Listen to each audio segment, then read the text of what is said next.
A gente vai começar agora uma aula que foi especialmente formatada para os profissionais de saúde, que possam estar interessados em descobrir quais são os bons motivos que te levam a escolher, estudar e aprender cuidados paliativos. Hoje é o Dia Internacional de Cuidados Paliativos, o mundo inteiro está celebrando esse dia e promovendo ações de conscientização sobre a importância da boa prática da assistência à saúde das pessoas que possuem doenças que ameaçam a continuidade da vida.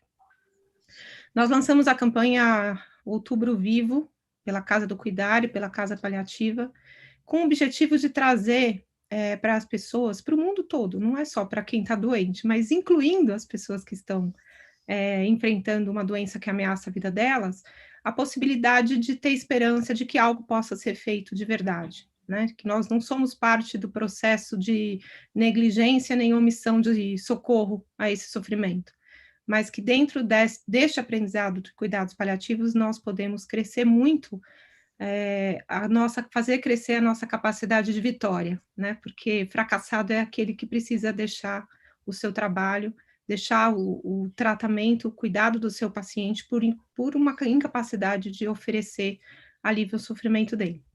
Aí, para estar comigo hoje, eu tenho a Cristiane Prade, que é psicóloga. A Cris atualmente está em Londres, trabalha lá, mora lá, e ela é a sócia fundadora da Casa do Cuidar, que teve que se preparar durante 13 anos para que fosse capaz de receber as pessoas que precisam ser cuidadas. A gente tem uma história desde 2007, quando a gente fundou a Casa do Cuidar. Em 2008, nós começamos a oferecer a formação de cuidados paliativos para os profissionais de saúde. E agora, em 2020, nós abrimos a Casa Paliativa, que é o espaço onde vamos receber, onde já estamos recebendo, né? A gente está numa mansão nas nuvens para receber pessoas do Brasil inteiro e até de gente do mundo todo, tem gente até de Portugal que participa desse projeto conosco. Então, estamos aqui e a gente vai começar, então, a atualizar os bons motivos pelos quais a gente acredita que vale a pena aprender cuidado paliativo. Cris, você quer falar alguma coisa antes de a gente começar? Não só dar as boas-vindas, vamos lá, vamos entender por que é tão importante a gente aprender sobre cuidado paliativo e aprender a fazer cuidado paliativo hoje.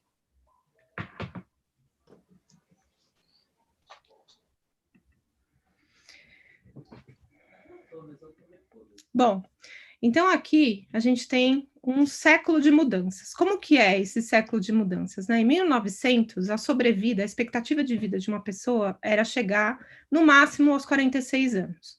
Tem até um anúncio que eu recebi outro dia pelo WhatsApp, uma imagem de um jornal de 1904, dizendo que tinha sido resgatada uma velhinha de 42 anos de um acidente de trem.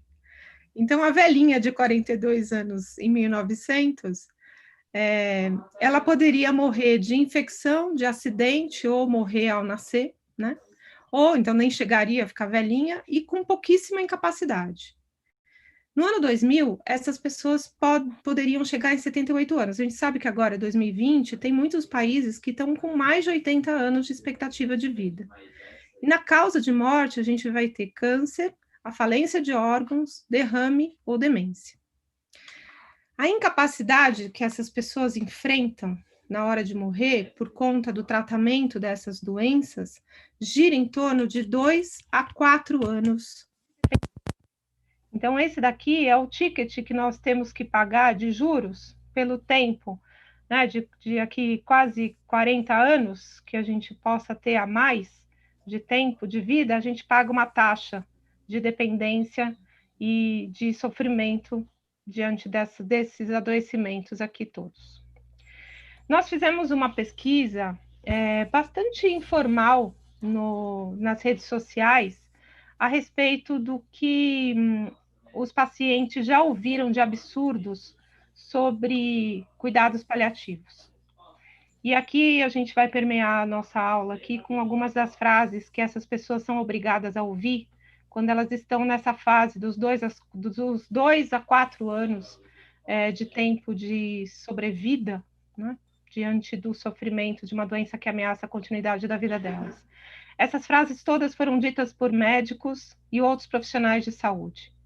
E a minha sensação, quando eu li essas frases escritas nos comentários da postagem que eu fiz a ousadia de fazer, realmente foram comentários que me trouxeram uma grande vergonha.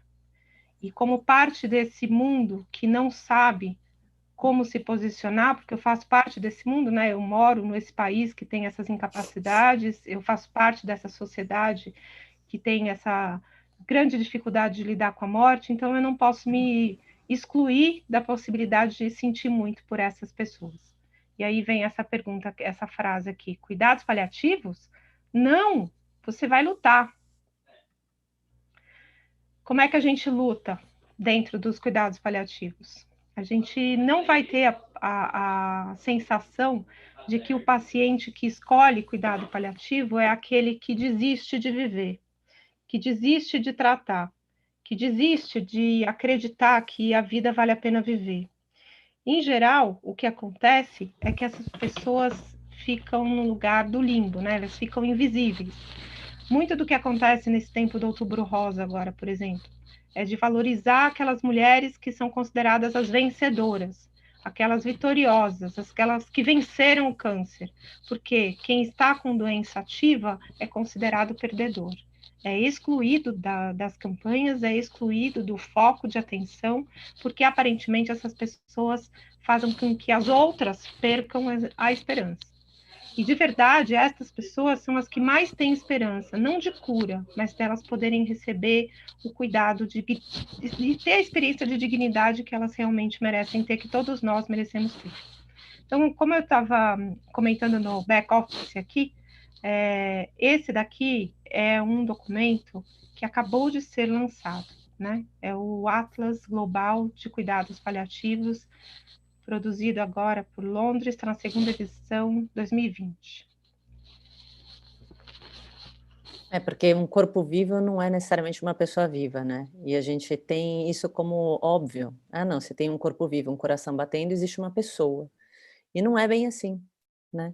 Então, desde pessoas que estão muito vivas e muito saudáveis, mas que estão andando por aí totalmente desconectadas delas mesmas, totalmente num piloto automático, totalmente sem perceber que elas estão vivendo, elas existem, mas elas não percebem que elas estão vivendo, até aquele corpo que está sofrendo, que está em fase final de vida, ou que está lutando, está vivendo um momento de doença grave, e que está na UTI, e que está conectado a 300 tubos, e que está sedado, e que tem uma doença sem possibilidade terapêutica de cura, mas que é interpretado como uma pessoa viva, quando o que a gente está vendo é um corpo vivo. Mas cadê a pessoa? Quanto você pode pagar pela sua doença? Porque saúde você já não tem mais. Nós vemos muita dificuldade dos nossos colegas e de todos os profissionais que trabalham conosco, uma dificuldade muito grande de se comunicar, uma incapacidade de ser impecável com a sua palavra, a ponto de se tornar inesquecível pelo bem que possa oferecer através da sua voz. Essas pessoas incapazes, elas fazem esse tipo de comentário.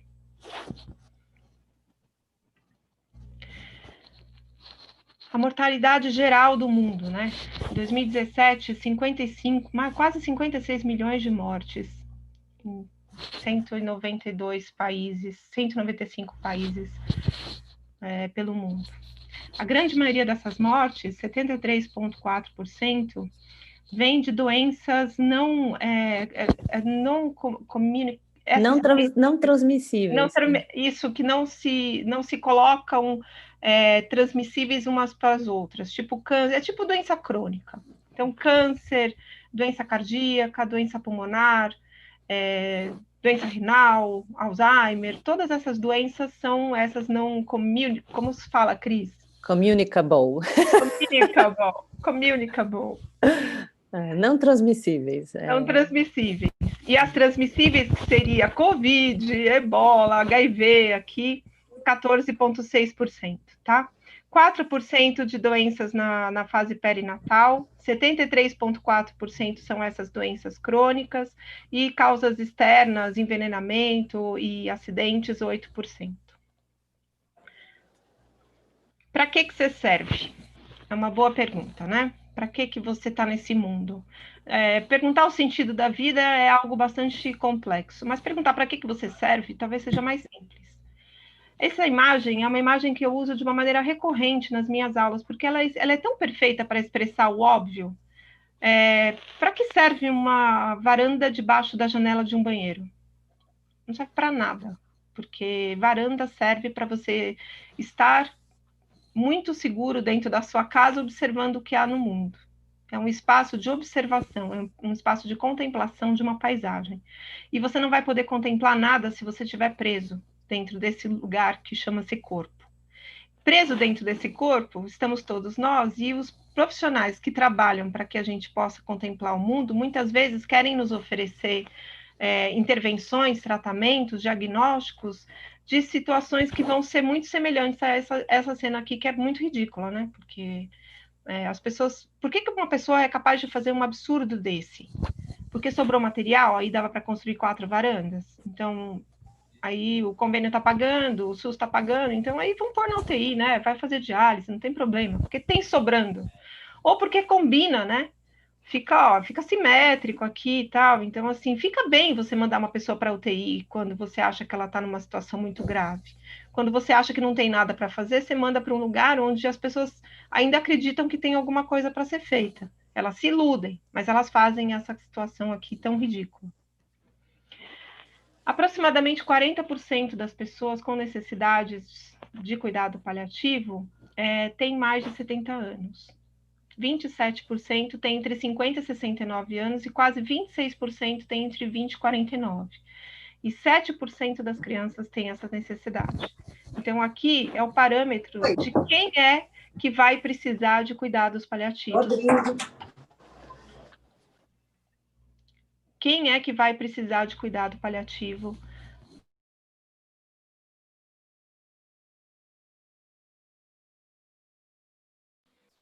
Doutora Ana, saiu o seu áudio. Está aumentando.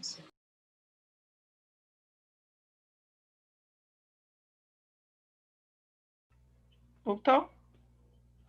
Sim, agora sim. Ele não tem cura e nem tratamento, não precisa nem internar. Ainda tem profissionais de saúde que querem se livrar do paciente que deveria estar em cuidados paliativos, então impedem esse paciente de entrar no hospital e ser cuidado dentro do hospital, e também eles dão alta para morrer em casa, né? Então a orientação é, quando parar de respirar, traz para o hospital ou chama a polícia para poder receber o atestado. E quando ficam internados, eles ficam no final do corredor.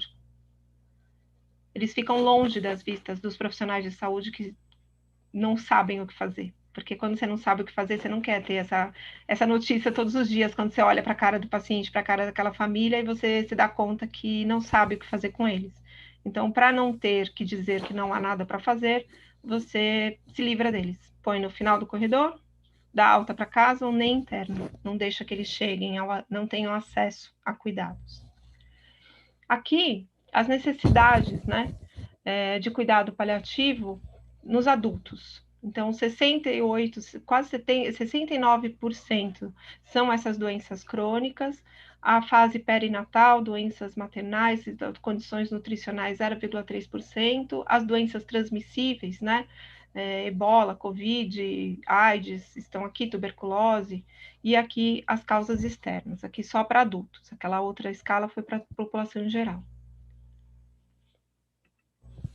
O que eu espero do médico que vai me acompanhar de hoje até o final dos tempos é que ele olhe para mim, é que ele honre minha vida enquanto eu estou viva e que eu chegue até a morte de um jeito legal, que eu possa ter uma boa morte, para que depois que eu morra, ele continue honrando minha vida.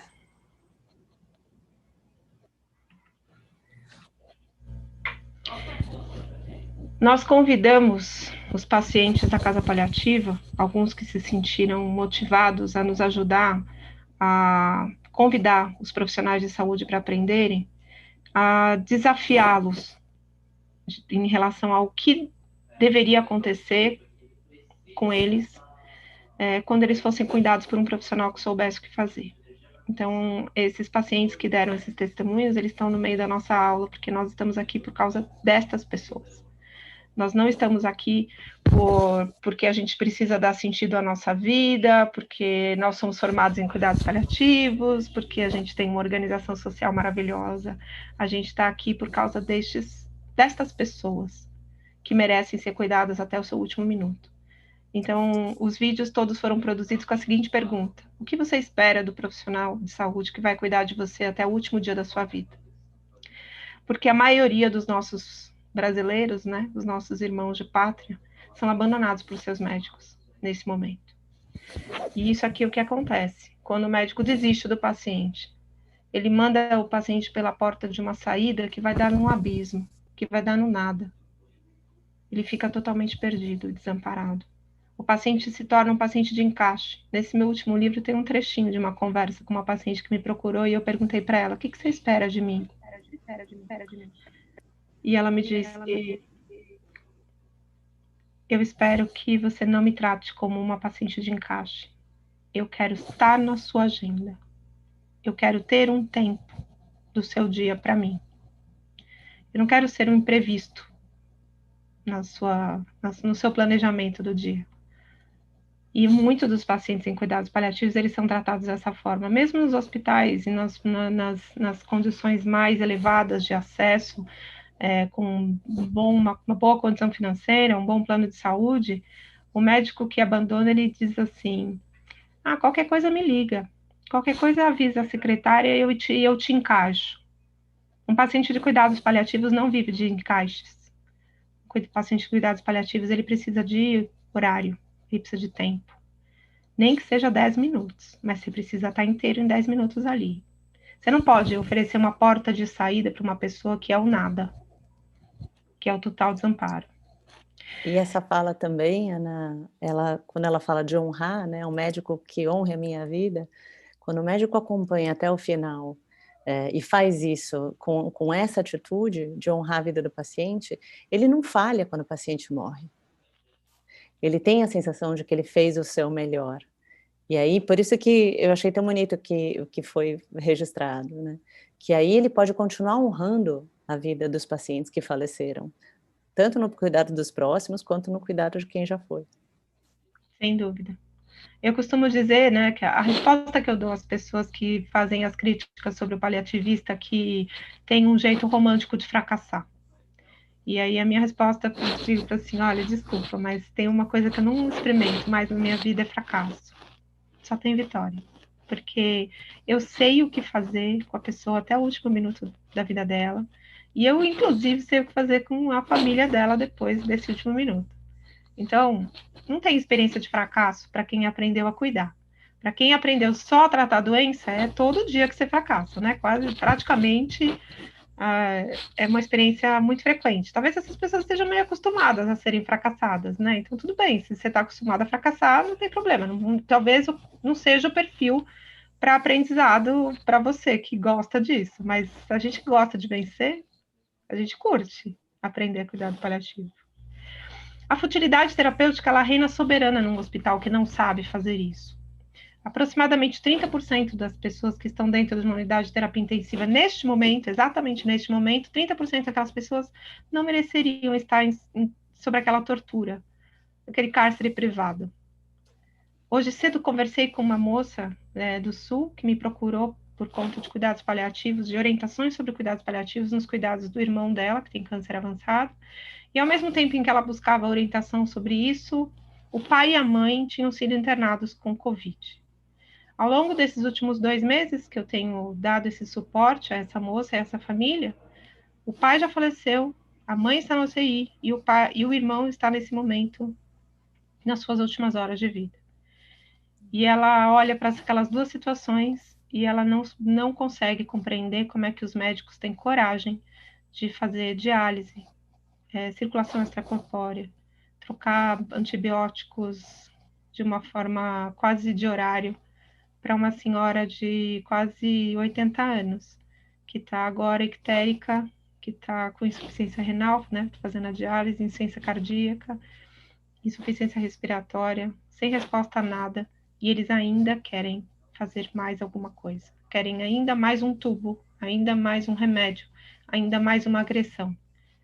E aí, apenas um dos plantonistas, nesses 2 meses que essa senhora está internada, só um médico perguntou para ela: você já ouviu falar em terminalidade humana? E aí, hoje a conversa com essa moça foi: talvez seja o momento de você perguntar para o médico titular se ele já ouviu sobre alguma coisa sobre terminalidade humana. Se ele tem condição de olhar para sua mãe e compreender que o que ele está fazendo é algo que diz respeito à incapacidade dele de lidar com a terminalidade humana. E isso é muito difícil das pessoas encararem. Você vê a família compreendendo o que está acontecendo e os médicos se negando a abrir o jogo, a conversar sobre isso. Isso se dá porque existe uma tentativa da gente não ver a morte, né? Da gente evitar a qualquer custo olhar para isso. Porque a gente entende, a nossa sociedade, né, a gente faz parte dessa sociedade, entende a morte como falha. Morte é um erro no sistema, não é entendido como alguma coisa que é natural e que faz parte da nossa vida. Então as pessoas e as equipes médicas e as famílias também se esforçam em sustentar a vida de uma pessoa sem se permitir refletir sobre que vida é essa. E se é uma vida que tem possibilidade de dar conta de continuar existindo. E quando a realidade da doença grave e a impossibilidade dos recursos médicos para curar a doença aparece, para você, para qualquer pessoa que você ama, aí sim, na hora que está perto, na hora que está, né, na nossa vida, aí sim as perguntas ficam sem respostas óbvias. Quando é distante da gente, a gente tem o protocolo, a gente sabe o que falar, a gente nem pensa, está no automático. Né? Então é isso, morte não existe, morte é algo a ser combatido, a gente segue o protocolo aqui e entuba. Pouco importa se tem 90 anos, se tem uma doença pulmonar obstrutiva crônica, pouco importa. É o que a gente vai fazer, porque é assim que faz. Agora, quando é com a gente e quando é com alguém que a gente ama, aí sim, surgem essas perguntas que a gente fala, meu Deus, entuba? Nossa, meu Deus, mas ele está sofrendo. E aí? A gente não tem resposta óbvia, né? E em cuidado paliativo a gente vai fazer esse tipo de olhar, que é olhar para cada um sem ter as respostas prontas. As respostas são construídas ao longo do processo de cuidado. A porcentagem de dias que adultos pelo mundo experienciam a sua deficiência, né, a sua doença séria, relacionada a sofrimento, com 20 condições de saúde e 16 sintomas. Aqui, não é possível mais que a gente vá ficar só assistindo isso. Não é possível, não me conformo que ainda existam médicos que não se importem de ver uma situação como essa e dizer que é assim mesmo, que não tem nada para fazer. Como é que essas pessoas podem viver algum tipo de experiência de dignidade se dentro do olhar dos profissionais de saúde não cabe o alívio do sofrimento delas? Um dos princípios de cuidado paliativo, prover o controle impecável da dor e sintomas estressantes. Isso vai exigir uma avaliação completa de cada doente, levando em conta a sua história detalhada, exame físico e pesquisas laboratoriais, se indicado. Sintomas comuns, como forma de estresse causados diretamente por epidemias e infecções severas. Como eu disse, é de 2020 esse documento. Então, já teve oportunidade de ser computada aqui as informações a respeito da morte e do sofrimento causadas pelo Covid. Você pensar que aqui no Brasil, mais de 140 mil pessoas morreram disso. E elas experimentaram isso tudo aqui, ó. Dor, falta de ar, náusea e vômito, diarreia, febre, fadiga, delírio, que é uma condição neurológica decorrente de alterações físicas, tosse, tontura, conjuntivite, reação aguda de estresse. Tudo isso a medicina não me ensinou a tratar. Eu fiz faculdade de medicina na Universidade de São Paulo. Não é uma faculdade ruinzinha, não. É uma faculdade considerada uma das melhores do mundo. E a grande maioria dos profissionais de saúde não recebem nenhum treinamento a respeito de tratamento da dor, muito menos da falta de ar. Essas pessoas morreram em extremo sofrimento e trouxeram para o mundo a verdade a respeito da necessidade das pessoas aprenderem a fazer cuidados paliativos. Porque estes pacientes que estiveram sob cuidados de pessoas, de profissionais de saúde, especialmente médicos, que sabiam como lidar com esse sofrimento, elas, se faleceram, faleceram de uma maneira muito mais digna. E se sobreviveram, elas certamente não terão lembranças tão macabras do hospital como a maioria das pessoas tem, porque elas vivem no hospital onde o grito é algo muito comum, banalizado. Se faz silêncio diante do grito de um paciente. As pessoas, elas se negam a compreender que há o que fazer sim para esse sofrimento. Porque quando a gente está lidando com dor, automaticamente a gente começa a ter que lidar com o medo. Dor e medo ficam de mãos dadas. Quando o paciente está enfrentando uma situação em que o corpo dele causa, mostra, revela uma dor moderada a intensa, começa a surgir medo. O que isso significa? Até onde isso vai? E aí todas as fantasias e crenças que estão atreladas à vivência de dor e de sofrimento, desde de uma percepção existencial, religiosa, se isso é punição, se eu mereço isso, até uma questão de medo de avanço de doença, por exemplo, no caso dos pacientes oncológicos. E enquanto a gente não olha para essa questão de medo, ele pode ir alimentando a vivência de dor, o que alimenta a vivência de sofrimento. Então isso é um ciclo. Se a gente não endereça a questão do medo, ele vai alimentando a percepção de dor, que alimenta a vivência do sofrer. A sensação de não ter sua dor reconhecida é fonte de grande desamparo para os pacientes. E a gente nunca deve presumir que a gente sabe o que é que esses pacientes estão vivendo em fase final de vida. A gente não sabe. Então a gente precisa escutar, entender, observar. Essa é uma fala do Dr. Colin Parkes, que é um psiquiatra inglês, e ele fala isso com muita ênfase. A gente pode ter todo o conhecimento do mundo, de técnica, a gente pode saber todas as estatísticas, todos os protocolos, mas a gente não sabe o que esses pacientes em fase final de vida estão enfrentando. Tem uma expressão que a gente escuta muito, vira essa boca para lá. Quando você quer, quando o paciente começa a falar alguma coisa que está relacionada com o sofrimento dele, o que ele está sentindo de medo, aí alguém vira e fala, vira essa boca para lá. E eu costumo dizer, vira essa boca para lá para aproximar os ouvidos dessa pessoa. Fica quieto, fica em silêncio, presta atenção.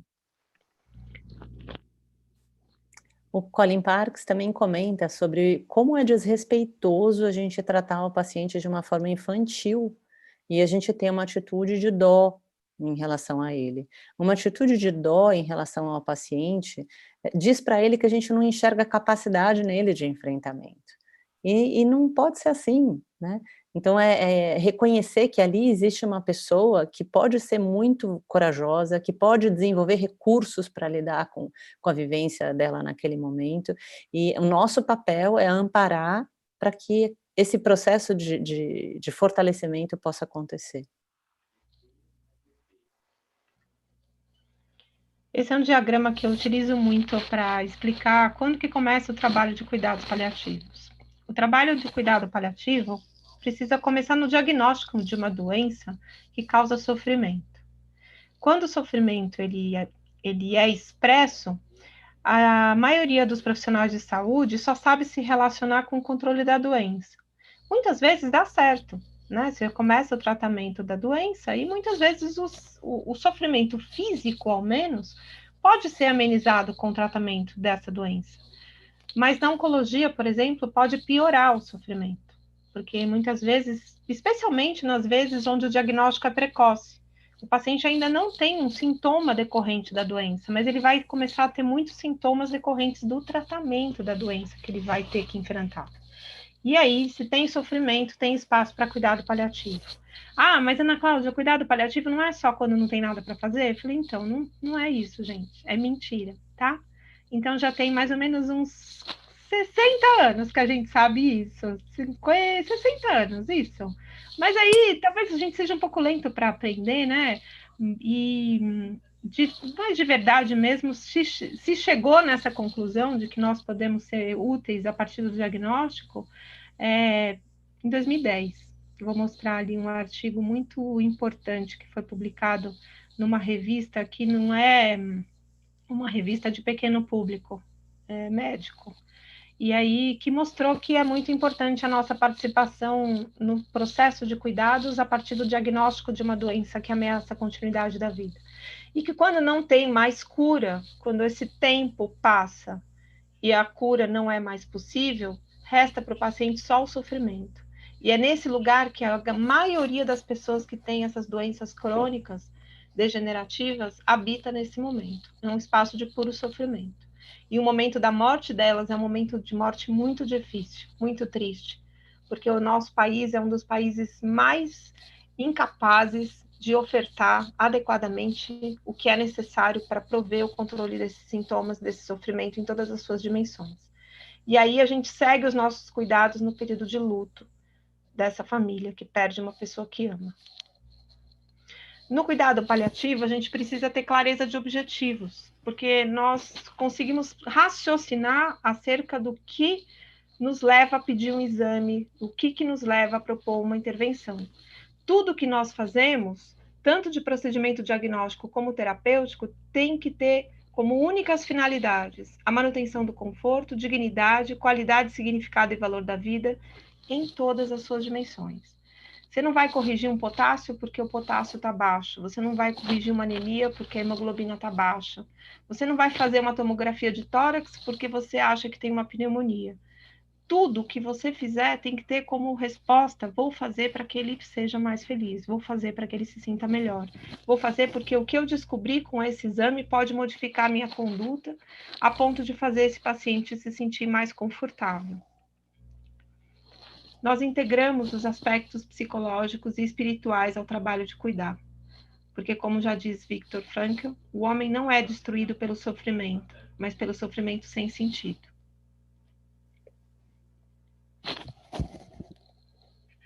E quando a gente fala de sofrimento sem sentido, né, Ana, é comum a gente pensar que quando a gente fala espiritual, automaticamente vem uma ideia de religião. E a gente não está se referindo só a isso. Então, por isso, essa fala do Frankl, que é sentido de vida. Então, quando o paciente traz um sofrimento espiritual, ele inclusive pode ser ateu, mas é para a gente entendido como espiritual, porque para ele é sentido de vida.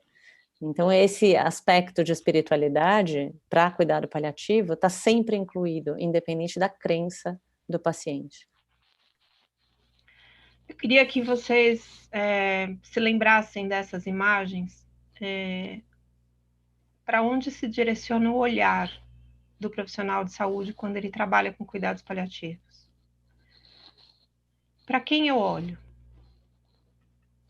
Para quem essa residente olha? Oferecemos um sistema de suporte que permite ao paciente viver tão ativamente quanto possível. No cuidado paliativo, nós aprendemos a afirmar a vida e encarar o morrer como um processo normal.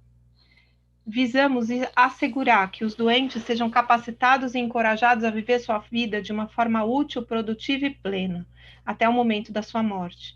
Porque a gente acredita que a morte é um dia que vale a pena viver. Muitos profissionais de saúde dizem que não é assim. Que fala, não, Ana Cláudia romantizou o processo, tá tudo errado o que ela diz, não é bonito de ver. Então, não é bonito de ver. Mas ninguém quer saber a sua opinião se você não é capaz de encontrar um mínimo de dignidade em qualquer situação.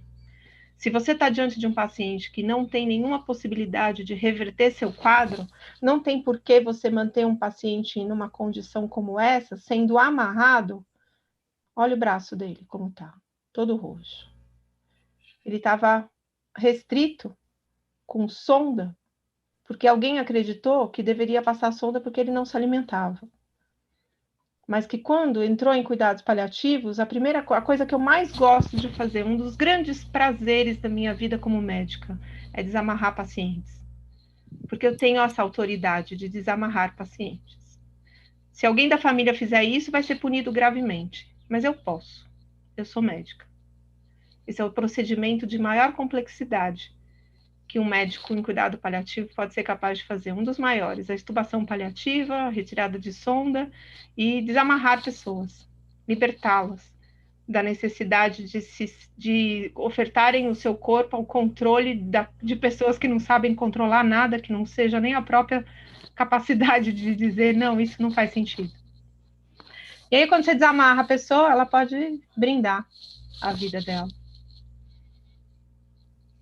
A palavra que ele pronunciou quando a gente perguntou se ele desejava alguma coisa foi champanhe.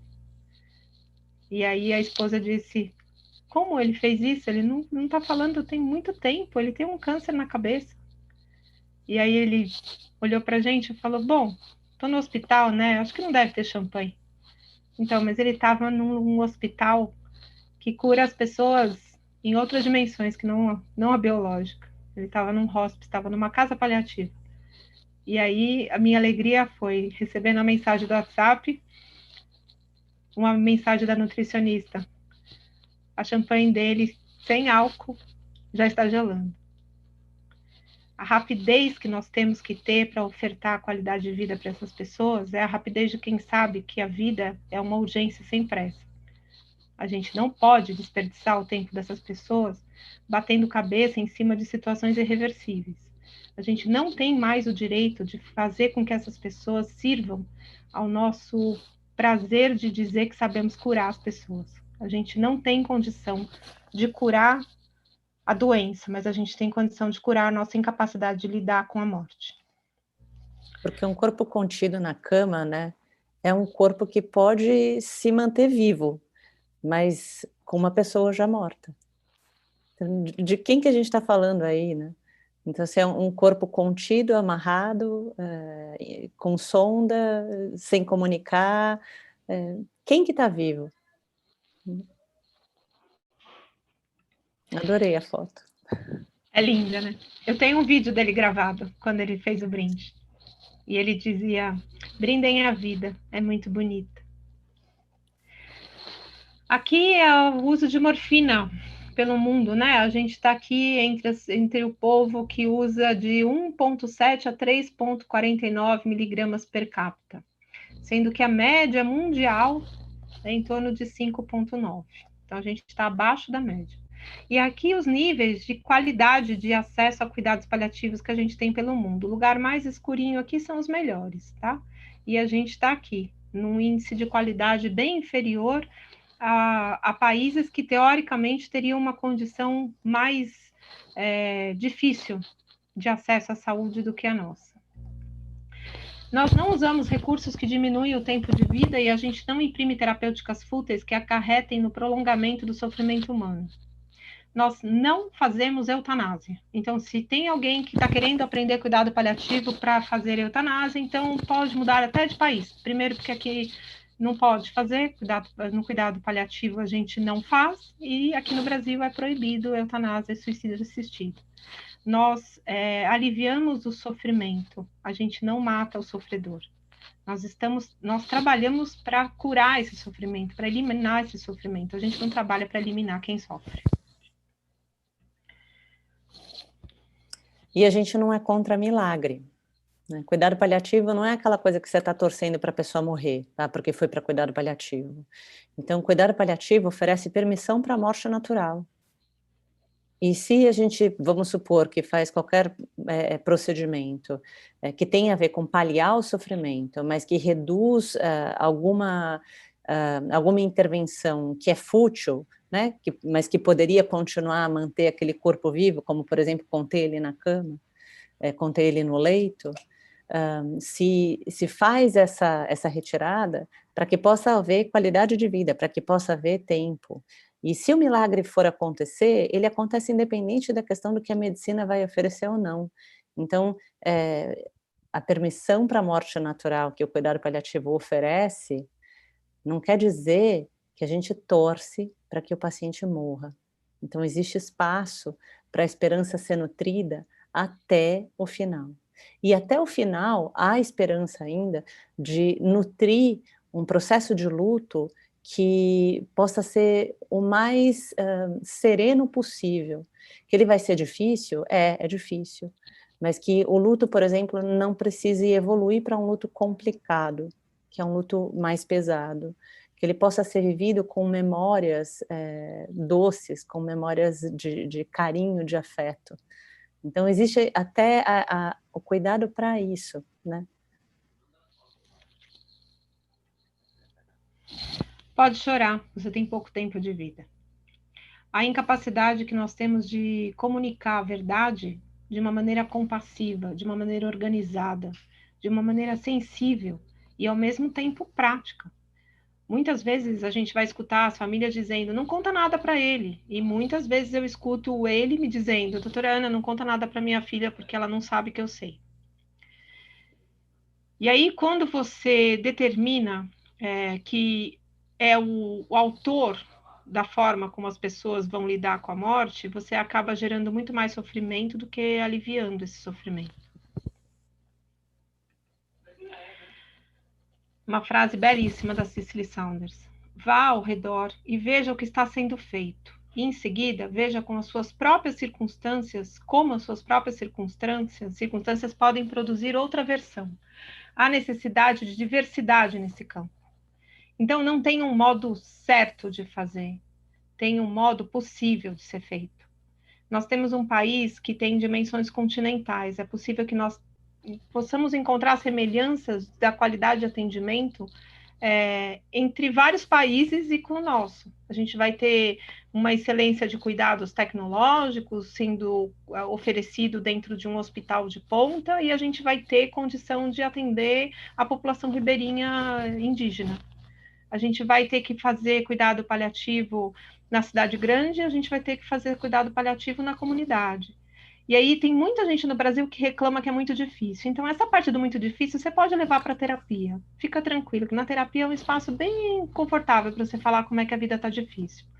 Mas vida difícil leva a pessoa que está em sofrimento, ou a pessoa que está perdendo alguém que está sofrendo muito, e olha para você e diz, puta, essa pessoa não faz ideia do que fazer com a minha mãe. Esse médico não faz ideia do que eu estou sofrendo. Isso é difícil. Então, é importante que no nosso olhar tenha a possibilidade de compreender que nós temos sim dificuldades, que nós temos sim desafios, mas que não há nada que não possa ser feito de uma forma boa. Não há nada que não possa ser transformado em alguma experiência de dignidade, de cuidado, e ao menos que seja um prazer ter conhecido a gente, porque quando essas pessoas encontram conosco, elas experimentam o alívio da dor delas, elas têm alguém que possa escutá-las, elas têm alguém que se importa com o que elas estão sentindo.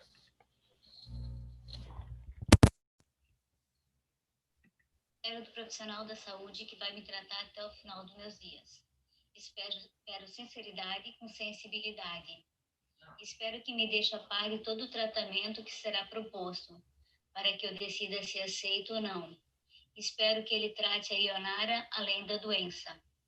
Quero que ele me diga a hora certa de ir para o hospital, pois não quero morrer em casa. Quero morrer no hospital com alguém da família, se possível. Quero ser tratada como uma paciente. Quero que fale abertamente sobre a minha finitude. Não quero que abrevie minha vida, mas também não quero que façam procedimentos invasivos que prolonguem o sofrimento. O que eu quero para o final da minha vida é ortotanásia. Possivelmente, é muito difícil para um profissional de saúde entrar em contato, que não tem formação em cuidado paliativo, entrar em contato com uma paciente que sabe falar isso. Que sabe sustentar o olhar, que sabe sustentar a voz, que ergue sua cabeça e diz, eu não quero isso, ou eu quero isso. E ela ter a segurança de que no momento em que ela não tiver condição de participar de outras decisões, ela precisa confiar que a pessoa que ouviu isso vai respeitá-la. Não é todo mundo que quer morrer em casa. Mas você não pode partir do princípio que você sabe o que uma pessoa quer para o fim de vida dela se você não perguntar. Era do profissional da Nós vivemos num espaço onde ser profissional de saúde significa ser reconhecido pelos seus pares.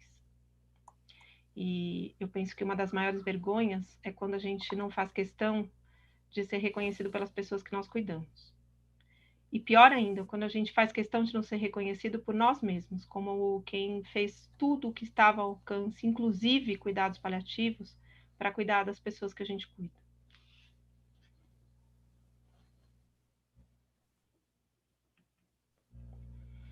A gente não pode ver uma cena como essa sem saber o que está acontecendo aqui.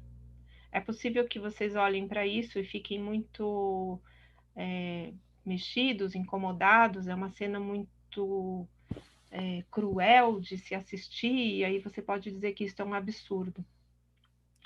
Essa foto foi tirada numa comunidade lá no Rio de Janeiro, depois de um incêndio.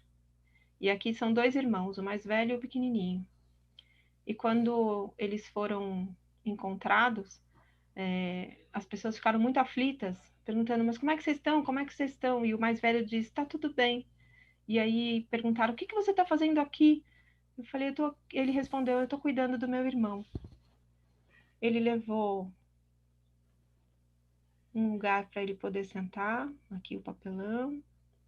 Ele levou comida, ele levou água e ele ficou abraçado com o irmão.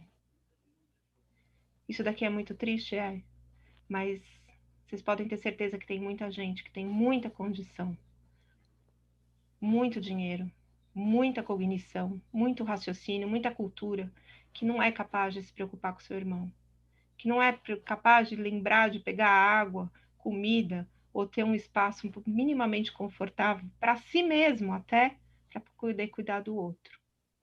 Então, quando você olha isso e acha isso uma cena feia, eu te traduzo. Eu consigo te explicar que esse menino aqui é muito melhor do que muito médico nesse mundo aqui. Esse menino aqui é muito melhor do que muito enfermeiro. E que eu preferia mesmo ficar no lugar dele do que estar no lugar dos médicos e dos enfermeiros e dos profissionais de saúde que não se importam em proteger quem precisa ser protegido. Para a gente não dizer que nós não falamos das crianças, né? Então, aqui elas também sofrem. Vocês sabiam que as crianças, na hora que elas estão doentes e para morrer, quase 30% delas têm dor moderada? Podem estar com humor deprimido, podem estar tristes e ansiosas, e ninguém se importa, porque afinal de contas, quem é que vai dar morfina para uma criança aqui no nosso país, né? Porque se os médicos de adultos não têm coragem de tratar, imagina os pediatras. Essa última avaliação que foi feita... Só lembrar que as crianças e os idosos acabam sendo os que mais sofrem de dor, principalmente nesse processo, porque são medicados sempre com subdose. Só para lembrar que essas duas polaridades, idosos e crianças. Pior que aqui no Brasil nem subdose eles ganham, né? Índice de qualidade de morte, numa perspectiva de 143 países, o Brasil ficou em 42º lugar. Aqui é interessante porque na primeira pesquisa, em 2010, o Brasil ficou como o 3º pior país para se morrer. E Uganda estava atrás do Brasil. Então, estava Brasil, Uganda e Índia. E aqui, Uganda já subiu de posto. Tá aqui, 35º. Definição de cuidados paliativos. Ache a palavra morte na definição. Para você ver o tamanho da ignorância das pessoas de dizer que cuidado paliativo é matar as pessoas. Na definição, não tem nem a palavra morte. Cuidado dirigido a pacientes e familiares quando diante de uma doença que ameaça a continuidade da vida. Tem como objetivo de prevenir e aliviar o sofrimento e melhorar a qualidade de vida. Quando que começa o nosso trabalho? Os cuidados paliativos são aplicáveis desde o estágio inicial da doença, concomitantemente com as terapias que prolongam a vida. Isso exige que os serviços de cuidados paliativos estejam intimamente integrados com toda a gama de serviços de saúde, seja no hospital ou em instituições comunitárias. Nesse mês, a gente também está com a campanha de acesso a cuidados paliativos dentro do SUS. Quando a gente conseguir isso, 75% dos brasileiros vão ter acesso. Isso vai ser uma grande vitória. Espero que eu ainda esteja viva para ver isso acontecer. Se a gente quer milagre, é claro que a gente quer milagre, né? Imagina, você está aqui com um tumor, e em 30 dias, uma grande resposta.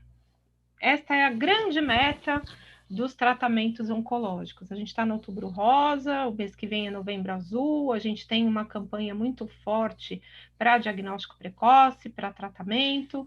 Então, a gente quer sim, queremos milagre, mas eu queria um outro milagre. Eu queria que as pessoas que tratam lesões oncológicas para que ele se transforme em nada dentro do exame, eu queria que acontecesse o milagre dos profissionais de saúde que tratam esses pulmões aqui, esses órgãos, fossem capazes também de se responsabilizar pelo cuidado das consequências desse tratamento.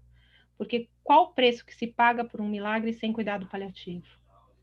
Você não pode chegar nessa situação e aí você vai questionar o oncologista e ele vai te responder: ah, mas você já viu o exame dele, como tá? Tá ótimo, olha que maravilha. Só que você não abraça o exame, você não conversa com o exame, você não sente falta do exame. Você ama, abraça e sente falta da pessoa que tem um exame zerado. Mas se essa pessoa que tem um exame zerado está nessa condição aqui, a gente precisa esperar algo a mais do que uma solução da doença dessa pessoa. Pensamento do médico brasileiro. Quem tem câncer sente dor, não tem jeito. Tem jeito sim. Não é normal ter dor. Se algum médico dizer para o seu paciente que é normal ter dor, esse médico está precisando sentar um tempinho e estudar.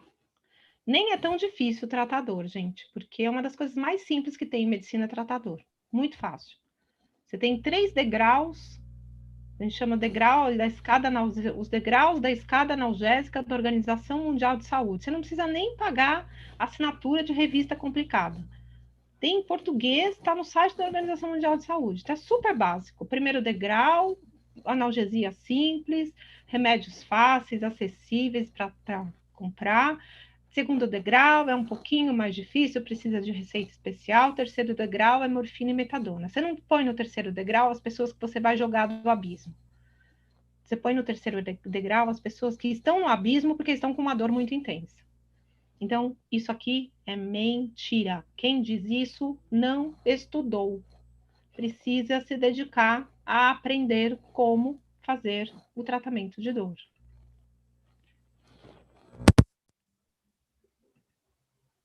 Eu espero que o profissional que vai me acompanhar até meu último dia tenha competência, mas também sensibilidade para cuidar da minha dor.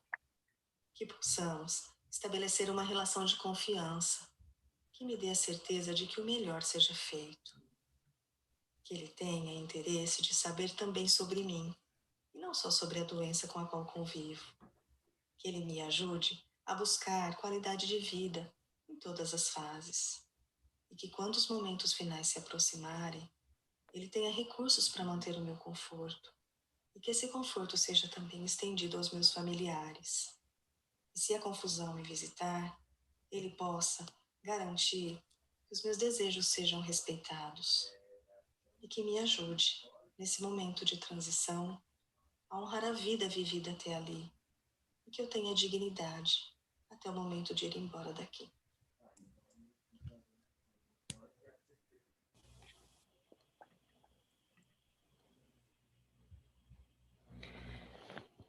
Aqui no nosso país, só 0,3% das pessoas, como estas que a gente está assistindo aqui, têm acesso a cuidados paliativos.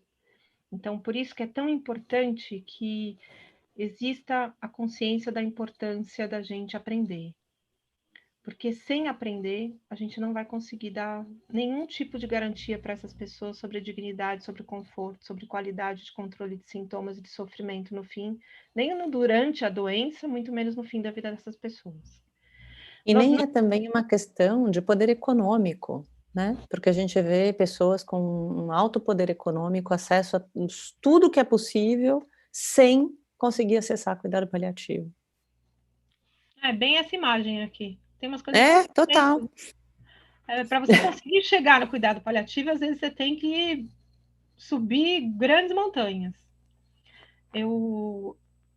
Muitas vezes sou procurada por pessoas que falam que aqui na minha cidade não tem cuidado paliativo, aqui às vezes não tem nem vaga de UTI, que dirá vaga de enfermaria para colocar um paciente em cuidados paliativos. E aí a pessoa tem que insistir muito para conseguir descobrir onde é que está o médico de cuidados paliativos. Tem muitos convênios, muitos planos de saúde que agora até tem, mas para você descobrir onde essa pessoa está, é tipo achar uma agulha dourada no palheiro, né? Não se iludam com a fachada de humanização, porque você vai morrer gritando num lugarzinho com paredes verdes e florzinhas na janela. Então, não adianta dizer que cuidado paliativo é humanização. Cuidado paliativo é uma área de conhecimento técnico que exige qualidade e sensibilidade e competência de comunicação. Não é só colocar um vasinho de flor, pintar a parede de verde e fazer as pessoas ensaiarem um sorrisinho forçado, dizendo que tudo vai dar certo no final. Então, esse povo também precisa de terapia, tá? Dizer que tem cuidados paliativos não significa que esteja disponível, né? Porque, ó, que interessante, o que as pessoas fazem, né? Elas impedem você de chegar. Muitas vezes eu recebo no consultório, toda semana tem isso no consultório, alguém que chega no consultório dizendo que está vindo escondido do médico. Eu falei, como assim escondido do médico? Não, porque eu falei para o meu médico que eu queria cuidado paliativo, ele ficou muito bravo comigo. Perguntou se eu achava que ele não era capaz de cuidar de mim e curar a minha doença. Outro que fica muito bravo também é aquele médico que diz que não é hora ainda. O ano passado, recebi no consultório uma paciente que tinha o diagnóstico de uma doença oncológica, né, um câncer muito avançado, e ela era irmã de uma médica. E aí essa médica chegou primeiro na consulta, me contando que na consulta, a última que ela tinha tido com o oncologista, que tinha sido 2 dias antes daquele encontro comigo, isso foi no final de novembro do ano passado, última semana de novembro. O oncologista, quando soube que ela passaria em consulta comigo, disse, mas não é hora ainda. Sendo que 5 minutos antes da chegada da paciente, ele havia dito para a irmã da paciente que ela não passaria do Natal. Que a doença dela tinha piorado muito e que ela não chegaria viva no Natal. E aí, 5 minutos depois, ele diz para essa paciente que não é hora ainda de ir para cuidado paliativo, que é um absurdo ela pensar nisso nesse momento. Então, o que passa pela cabeça de um profissional de saúde que olha para um paciente que tem menos de 30 dias de vida e diz que não é hora ainda de cuidados paliativos? Que hora será? 5 minutos antes de morrer é a hora de ir para cuidado paliativo? Essa paciente chegou para mim no final de novembro e ela faleceu no início da pandemia. Então, ela viveu muito mais do que a expectativa desse oncologista, porque ela viveu em cuidados paliativos. Ela teve um prolongamento do tempo de vida dela com extrema qualidade. Você me fez lembrar de uma fala que eu ouvi uma vez de um médico que a gente estava discutindo o caso e eu recomendei cuidado paliativo. E foi uma das respostas mais estranhas que eu já ouvi, que ele falou, não, eu não acredito em cuidado paliativo. Aí eu pensei, meu Deus, que frase é essa? Eu não acredito? É alguma coisa que você acredita? Não? Eu já tinha ouvido falar, eu não acredito em psicologia também. Tipo, não acredito em psicólogo. Eu falei, olha, eu juro, eu tô aqui. Quer tocar? Eu juro, eu existo, pode acreditar. Mas esse, eu falei, meu Deus, o que eu falo para esse médico que fala que não acredita em cuidado paliativo? Eu quase perguntei, em gnomo, acredita? Isso, ele deve ter uma dúzia de... Não, pode ser que ele tenha uma coleção de unicórnios, Cris. Pode ser isso. Unicórnio, gnomo, né, talvez. A gente pode mandar currículo de gárgulas para ele também. Falar, olha, existe cuidado paliativo, né? Intervenções nos cuidados paliativos, elas existem e elas dão muito certo porque a avaliação é sempre multidimensional. A gente nunca olha para um sintoma só de um lado dele. A gente nunca tem uma única versão dos fatos. Você tem a dor tem uma dimensão biológica da dor, tem a dimensão emocional, tem a familiar, tem a social e espiritual. Para cada sintoma, a avaliação é sempre multidimensional. A discussão e o planejamento é sempre interprofissional, porque eu, como médica, não tenho todos os saberes. Embora aqui a gente faz uma dupla, eu e a Cris, todo mundo diz que eu sou uma médica quase psicóloga e ela é uma psicóloga quase médica. E aí, com isso, a gente vai, assim, partilhando nossos saberes para a transdisciplinaridade. E aí, quando você vai implantar o plano de cuidados, você implanta de uma maneira modular, porque você tem que reavaliar de modo planejado e sempre com a participação do paciente e da família. E os níveis de intervenção são considerados segundo o tipo, o momento da doença e o impacto funcional que aquilo vai causar ou está causando na vida do paciente.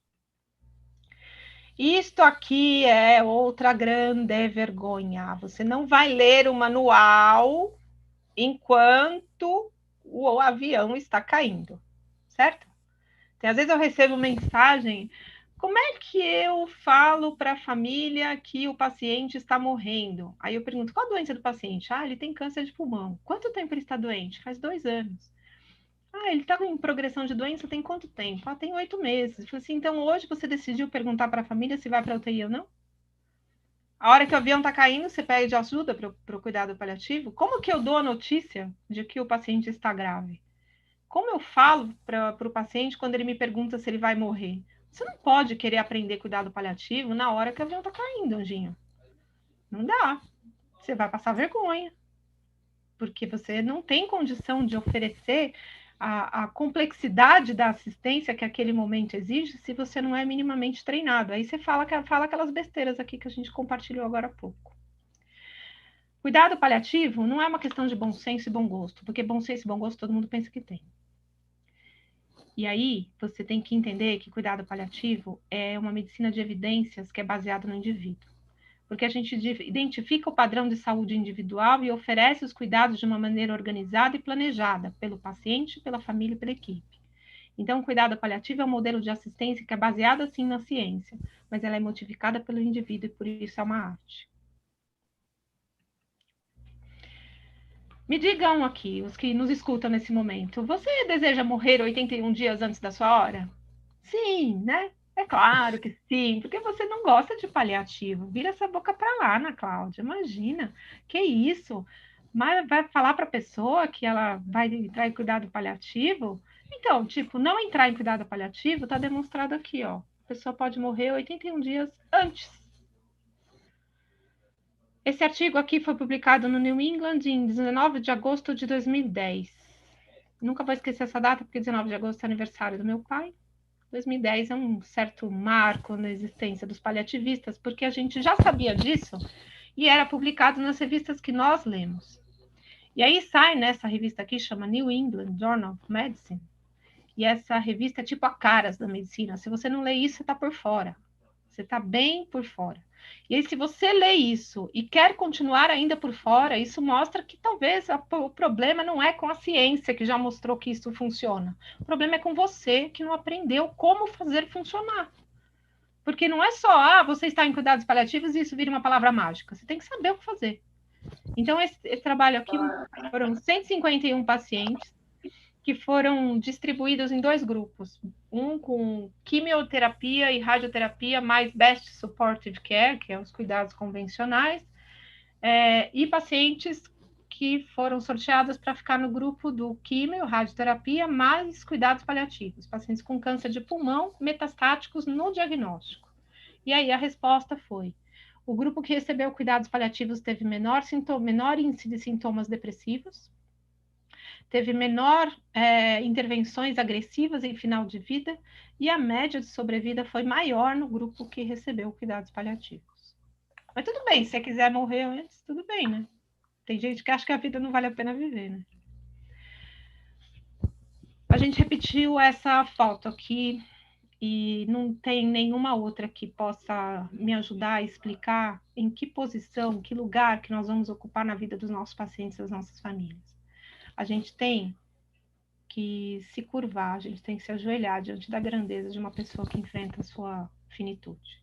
E nós temos que usar o nosso conhecimento e a nossa qualidade humana a serviço da vida dessas pessoas. E a gente precisa aprender a ocupar esse lugar. Você não pode fingir que esse lugar não existe. Você não pode abrir mão desse lugar se você se sentir chamado a participar desses momentos.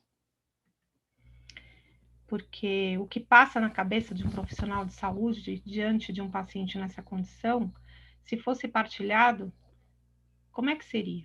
Se o paciente soubesse no que você acredita, ele escolheria o que você propõe? Muitas pessoas oferecem cuidados paliativos como quem vende peixe estragado, né? Então, fala assim, pode ir para UTI, pode entubar, pode fazer quimio, pode fazer rádio, ou ficar só em cuidado paliativo. Quem oferece isso é porque não sabe o que está oferecendo. Se soubesse, seria tão bom. Porque se soubesse, aprenderia a cuidar do sofrimento em todas as suas dimensões. E teria um certo desapego da necessidade de ver um exame zerado. É gostoso ver um exame zerado? É uma delícia, gente. Mas é muito mais gostoso ver um paciente com um champanhe na mão, brindando a vida. E o mais gostoso ainda é quando ele te manda foto dessa cena. Aí, cara, aí você sabe que você está fazendo direito o seu trabalho. O processo de mudança de atitude não acontece na informação. Então, você tem a informação, eu sei o que fazer. Eu sei que precisa de morfina para tratar dor intensa. Eu aprendo como fazer. Eu sei quanto eu vou dar de morfina para tratar a dor intensa. Mas eu só faço mudança de comportamento quando eu pratico aquilo que eu sei o que fazer, eu sei como fazer e eu faço. E não importa onde que você vai ter que passar. Essa foto aqui foi de agosto do ano passado, quando a gente foi visitar a comunidade na Rocinha para organizar o suporte de cuidados paliativos para os moradores locais. E aí você vai dizer, mas isso é dignidade? É dignidade. Se tem espaço no teu olhar de quem cuida, tem espaço de dignidade. Ao cuidar de uma doença, você pode então ganhar ou perder, mas se você cuidar de uma pessoa, você sempre ganha.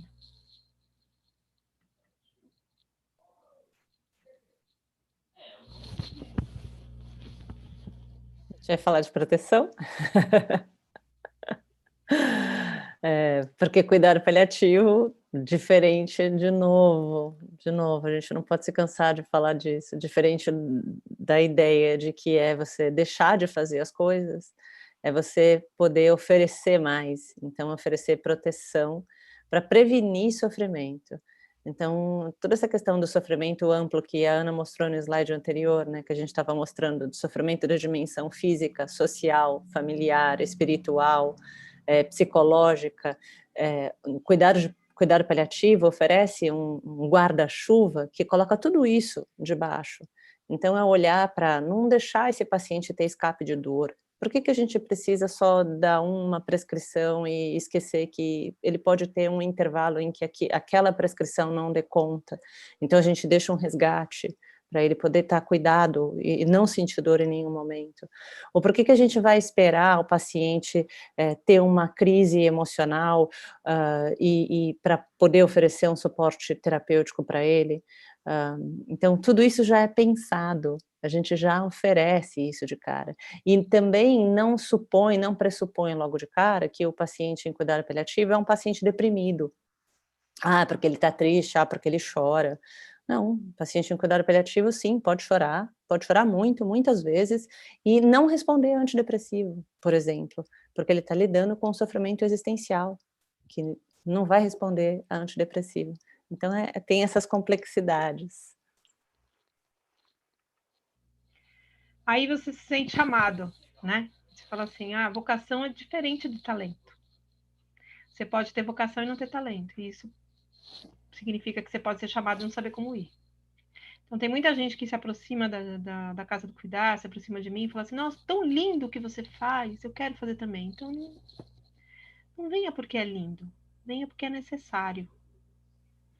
Cuidado paliativo é igual ter água. Eu falo, cuidado paliativo no hospital é como ter água potável. Mas tem água da privada, gente. Qual a diferença?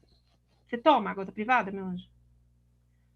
Então, você tem que ter água potável. Água que mata a sua sede. E para ter água que mata a sua sede, em relação a cuidado paliativo, você tem que aprender a fazer. Porque senão você vai estar oferecendo água da privada para as pessoas, entendeu? É um mico isso. É um vexame. Porque além de ser um mico e um vexame, isso faz mal para as pessoas. Você dizer que sabe fazer cuidado paliativo e não faz coisa nenhuma. Então, se você se sente amado, você precisa cultivar esse talento. Você precisa saber como chegar na realização disso. E isso só acontece estudando. Porque a única ponte que eu acredito que existe até o sucesso desse trabalho, aliás, eu acho que de qualquer outro, é a educação. É o único caminho. Não adianta a gente brigar, espernear. Eu acho que eu já estou sem energia de ficar com raiva de quem não quer aprender. Não quer aprender, não aprenda. Mas também espero que o consultório dessas pessoas fique vazio rapidinho. Porque eu e a Casa do Cuidar, nós estamos fazendo um trabalho bem potente de educação da população. Para chegar um dia, o paciente bater na sua porta e falar assim, doutora Ana, tudo bem, a senhora é geriatra e tal. Quem é da sua equipe que faz cuidado paliativo? E eu poder apresentar um médico que trabalha comigo, que faz cuidado paliativo. O dia que chegar na porta de um oncologista, e o oncologista disser para o paciente de primeira vez, falar, olha, agora você sai ali na secretaria e imagina a consulta com a doutora Ana Cláudia, com a equipe da doutora Ana Cláudia, que a doutora Ana trabalha comigo aqui. Aí o paciente fala assim, mas como assim? Que médica é essa? Você não é médica dos cuidados paliativos. Mas eu não preciso disso, doutor. Não, a doutora Ana é especialista em conduzir o cuidado junto comigo para que você se sinta bem durante todo o tratamento. Porque o tratamento que eu vou te oferecer é um tratamento desafiador, não é fácil. Ele desgasta teu corpo, ele vai te abater. É esperado que aconteça isso, porque a gente tem que fazer um tratamento potente contra a sua doença. E a doutora Ana e a equipe dela, de cuidados paliativos, vai me ajudar a você passar por isso da maneira mais tranquila possível. E o paciente, quando entrar no meu consultório, ele não entra triste porque ele acabou de ser abandonado pelo médico dele. Ele entra como um paciente que está sendo muito bem cuidado. A nossa meta é sair dessa categoria aqui, tanto quanto constrangedora, nesse estudo mundial, né, que saiu agora. Nós estamos na categoria 3B, que são cuidados, assim, diversos ao longo do país. A gente já esteve pior, a gente estava na última avaliação em cuidados isolados, né, serviços isolados. Agora está mais espalhado, mas a gente ainda está muito ruim, né, nós precisamos passar para essa categoria 4 com certa rapidez. A categoria 4 é atingida quando existe política pública acessível. Então, essa aprovação aí de acesso a cuidado paliativo pelo SUS pode nos tornar mais capazes de sair bem nesse ranking no próximo estudo, espero.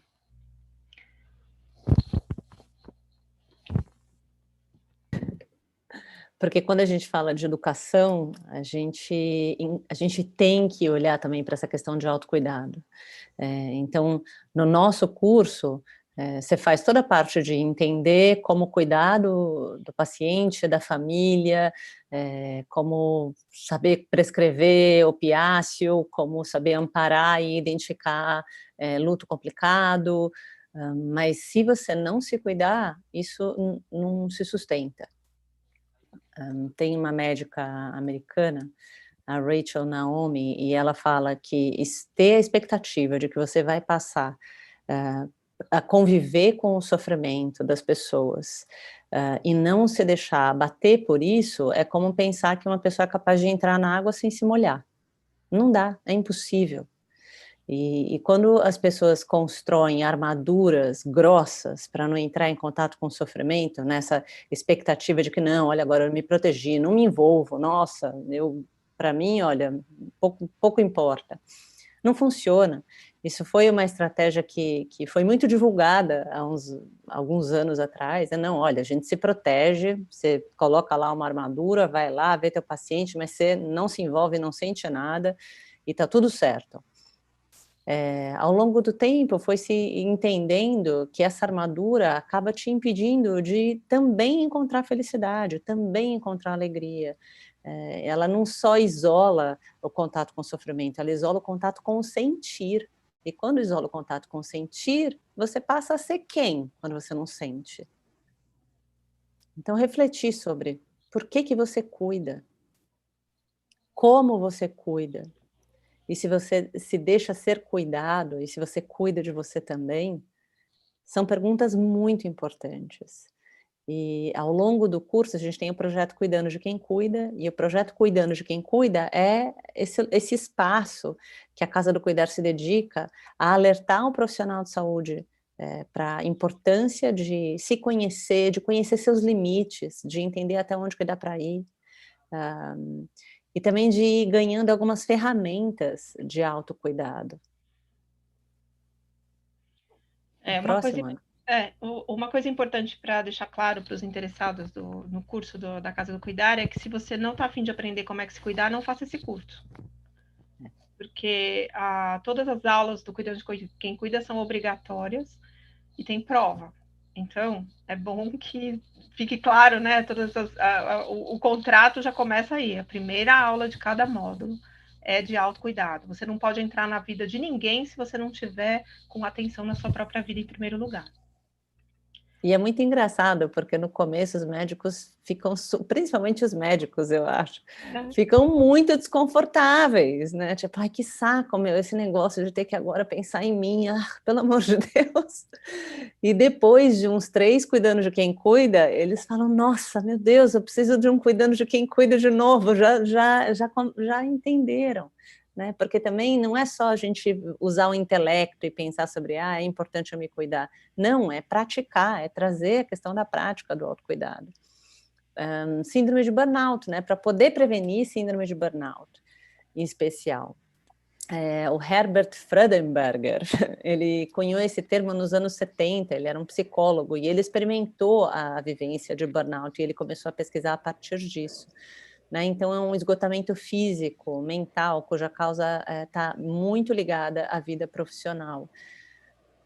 Existe um inventário que é o Malash Burnout Inventory, que ele mede 3 dimensões. Ele mede a questão da exaustão emocional e da personalização e satisfação pessoal. Então, a exaustão emocional é bem claro, né? Quando emocionalmente você não dá mais conta de fazer seu trabalho. Despersonalização é quando você coisifica as pessoas. Então, é difícil enxergar a pessoa como um ser humano. Então, existe muito sarcasmo e ironia nas relações, quando a pessoa tem um alto índice de despersonalização. E a satisfação pessoal é quando você pode estar muito cansada, mas você ainda tem uma satisfação muito grande com o seu trabalho. Então, ele mede essas 3 dimensões. Existe um outro processo de esgotamento profissional, que é chamado fadiga de compaixão. O que a gente acha que o nome poderia mudar um pouquinho, porque compaixão é um processo que é muito diferente de empatia. Então, a gente estava falando sobre fadiga de empatia, porque na compaixão, você entende que o outro tem agenciamento sobre ele mesmo, ele vai dar conta, e você está lá para fazer alguma coisa por ele, pensando que ele dá conta. Quando você fica na sensação de empatia, você sente o que o outro está sentindo, mas se perde nessa sensação, e aí tem uma dificuldade de olhar para a capacidade do outro, e aí vem aquela sensação de dó, de pena, e isso sim pode ser muito exaustivo.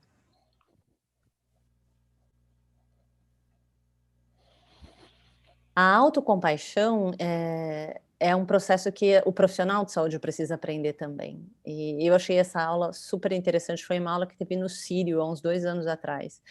E nessa apresentação foi falado sobre essa questão de depressão e suicídio entre estudantes de medicina. E o exercício e ensinar para esses estudantes sobre a importância da autocompaixão, para eles continuarem a estudar e a aprender e a querer ser médico. E qual é um dos grandes problemas em relação à dificuldade para ter autocompaixão? É que existe uma cultura de performance, de você ter que alcançar metas, de você ter que sempre tirar nota 10, que a maioria desses estudantes vive e que faz com que eles vão sofrendo muita pressão no processo de ensino. E aí a gente vê que existe uma identificação com a figura do super-herói, da pessoa que é super perfeccionista, existe o lobo solitário, como aquele cara que está sempre disponível para fazer, que só vive dentro da sua profissão, que é bem parecido com a questão do workaholic também, né? Então, a autocompaixão vai ajudando, vai ensinando o profissional de saúde a reconhecer que ele não é um super-herói, que ele não precisa dar conta de tudo, que ele sim deve trabalhar junto com as outras pessoas, pedir ajuda, e que o trabalho ganha muito mais sentido quando a gente reconhece os nossos limites e faz junto.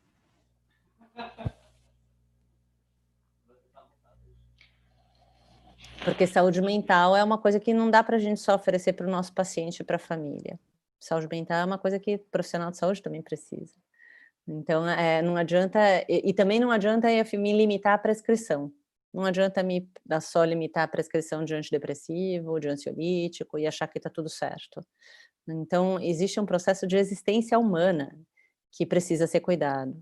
Então, o profissional de saúde que cuida da sua saúde mental é um profissional de saúde que mais facilmente identifica a necessidade de suporte, a necessidade de apoio, tanto para o paciente quanto para a família.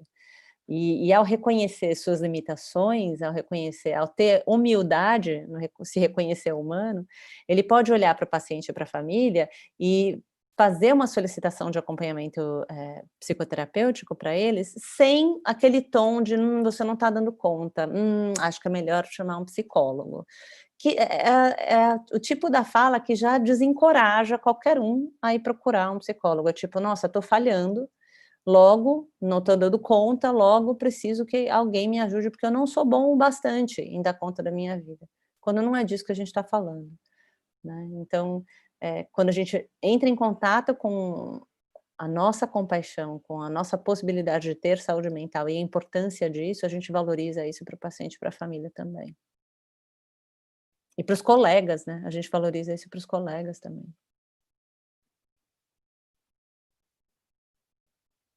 Essa foi a primeira turma. 2008. Ache o Wall-E, né? Como é que é? Quem encontra a Ana e eu aí.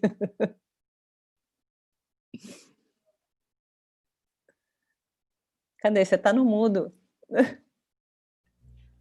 É muito lindo, né? Quando essa foto, ela traz tanta história, né? Tudo que a gente viveu para poder ter coragem de fazer a Casa do Cuidar e tudo que a gente precisou continuar fazendo para a Casa do Cuidar continuar vivendo. Eu estava vendo uma foto de, acho que uns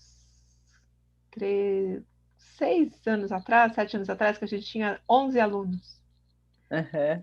E que a gente decidiu, a gente estava assim, perto de começar, assim, a gente vai, porque tinha que fechar a turma com 20, lembra? Lembro. Vamos fechar, não vai conseguir fechar a turma. Aí, uma olhando para a cara dela, falou assim, mas são 11 pessoas, a gente não vai poder deixar elas querem aprender o que a gente pode ensinar, a gente não pode deixar elas sem isso. E a gente decidiu fazer, né? Com todas as dificuldades que a gente tinha para enfrentar, a gente decidiu continuar. E que bom que a gente não desistiu, né? Que bom. Nossa, muito bom. Aqui tem grandes líderes, viu, gente? A Casa do Cuidar não forma discípulos, não. A gente forma mestres. Eles são líderes nos lugares onde eles habitam. Eles são como... a gente segue muito aquele conselho da Cicely Saunders. Ela seria uma pessoa muito orgulhosa da gente. Porque essas pessoas voltaram para os seus espaços, seus habitats, e olharam em volta e descobriram um jeito de fazer naquele mundo que elas vivem. Porque quem sabe ver consegue enxergar o que dá para ser modificado, né?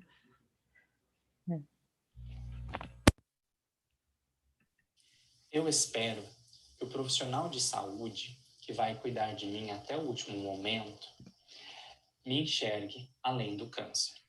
Que me olhe nos olhos e entenda que o diagnóstico não me define. Que me passe segurança em relação à sua conduta profissional. Que não me deixe sentir dor, nem me submeta a intervenções desnecessárias. E que tenha sempre como referência meu conforto e minha qualidade de vida. Que valorize e respeite tudo aquilo que para mim é sagrado. Que cuide para que os meus últimos dias não sejam de sofrimento, mas sim de serenidade e me ajude a manter uma vida digna até o último momento, para que quando eu daqui partir, ninguém ouse dizer que eu perdi para o câncer.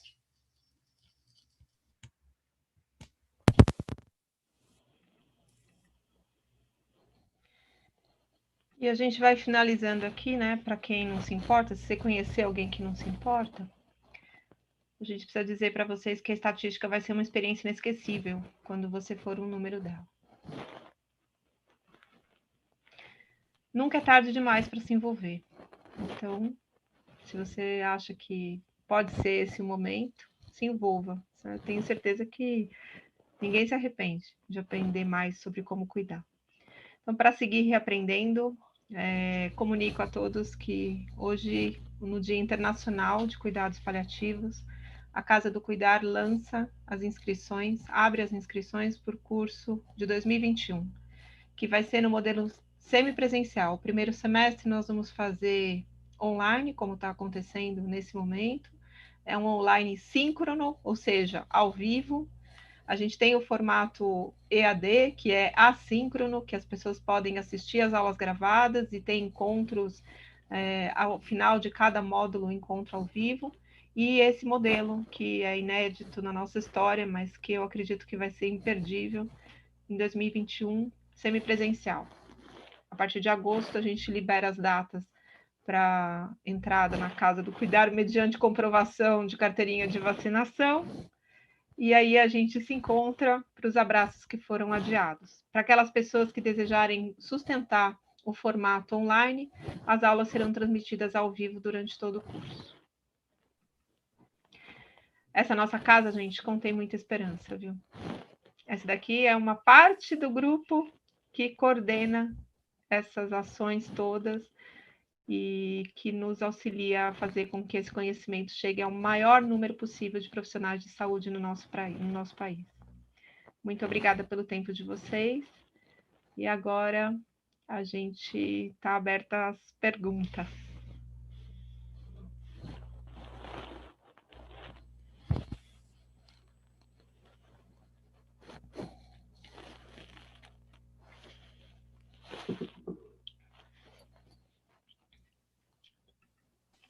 Boa tarde, Ana e Cris. Eu sou Lucimara, sou do 10º semestre de Psicologia aqui em São Paulo, e uma coisa que acho que todo estudante de Psicologia sente é a ausência de falar sobre morte e paliativo no curso de Psicologia. Se fala muito acho que em muitas coisas que não são úteis na vida prática, mas o paliativo não é falado.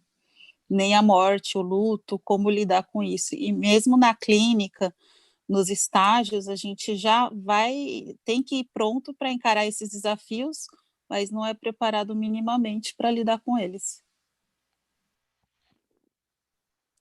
Você tem razão, Lucimara. Do mesmo jeito que na medicina a gente não encontra muitas universidades que oferecem também curso de cuidado paliativo para os seus estudantes, na psicologia a gente também faz a mesma coisa.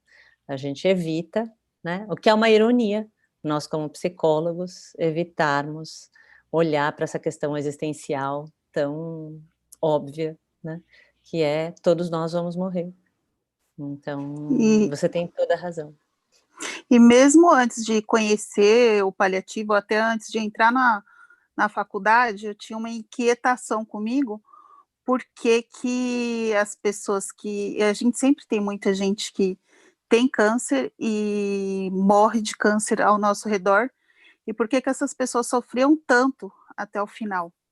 Por que as famílias, assim, eu sei que não é culpa das famílias, mas por que as famílias insistiam tanto nesse cuidado com tanto sofrimento até o final? E isso aconteceu com a sogra da minha irmã, que em 4 meses ela veio a falecer. Ela começou o câncer no pulmão, foi para o fígado, coluna e cérebro. E assim, o tempo que ela teve de sobrevida foi muito curto para passar por químio, rádio, perdeu cabelo, dentes, sabe? Ficou num estado péssimo por pouco tempo de vida. E assim, e hoje, ouvindo falar de paliativo, de tudo que o paliativo pode proporcionar, você vê que é uma coisa que as pessoas não têm acesso e podiam ter muito menos dor, muito menos sofrimento, e acho que no momento da morte, acolhimento para a família, né? Porque tem muito tabu de não falar da morte, mas a morte está aí e todos sofrem muito, né? Então, eu tenho certeza que o paliativo e o luto são duas coisas que me interessam muito, de aprofundar o conhecimento. Eu tenho interesse na clínica, mas nisso porque são tabus que as pessoas não falam e sofrem muito em torno disso, com as suas famílias. Sim. Obrigada, Lucimara. Boa tarde, eu gostaria também de me pronunciar aqui. Eu sou aluna do EAD, então confesso que eu já estou com água na boca do semipresencial, agoniada porque eu não estou no semipresencial, pedindo a chance de pular também, fico nesse, vou para o outro, né? Bate o nosso coração quando a gente está próximo de vocês. Mesmo no virtual, a gente sabe que tem muitas diferenças, né? Via sensações. E queria dizer que eu sou psicóloga, assim como você, Cris, e sou das práticas colaborativas lá da Arlene Anderson, que é um movimento que tem difundido muito ao longo, né, do mundo como um todo, e me veio a metáfora no cuidado paliativo das práticas colaborativas, de que é um trabalho customizado, como se fosse o alfaiate. O alfaiate é o único, na realidade, que é fiel a gente, porque ele vai ajustando, né, essas medidas. Isso é de uma beleza, porque faz a pessoa se sentir literalmente protagonista da vida dela, ela, esse olhar da singularidade. Então, eu queria dividir isso com vocês, agradecer muito a oportunidade e dizer que estou agoniada de não estar nisso também, tá, Ana Cláudia, doutora Ana Cláudia, porque... Uma vez da Casa do Cuidar, sempre Casa do Cuidar, porque a gente vai, da hora que liberar essa coisa de vacina e tudo, a gente agora tem o nosso espaço, então vai ter muita oportunidade de você vir, de fazer outro curso. O EAD está muito bonito, porque te dá a chance de você ver as aulas tantas vezes quanto você quiser. Parar num pedaço, fotografar, parar e pegar a bibliografia que foi dada. Tem seu encanto, o EAD. Tem seu encanto. Oi! Oi, Vani. Tá sem áudio. Desculpa. Parabéns, Ana. Sou cada vez mais apaixonada por cuidado paliativo. É gostoso, né? Quando a gente muito apaixonante. Encantado. E 42 anos, ter outra visão é um trabalho intenso. A cabeça está querendo o módulo 2, querendo o módulo 3, eu sou aluna, eu faço cuidados paliativos, com muito orgulho, na Casa do Cuidar. Recomendo. Muito um abraço, bom. Ana. Saúde para todos. Obrigada. Obrigada, tchau. Eu vou responder umas... tem alguém que quer fazer uma pergunta agora ou eu respondo umas do chat?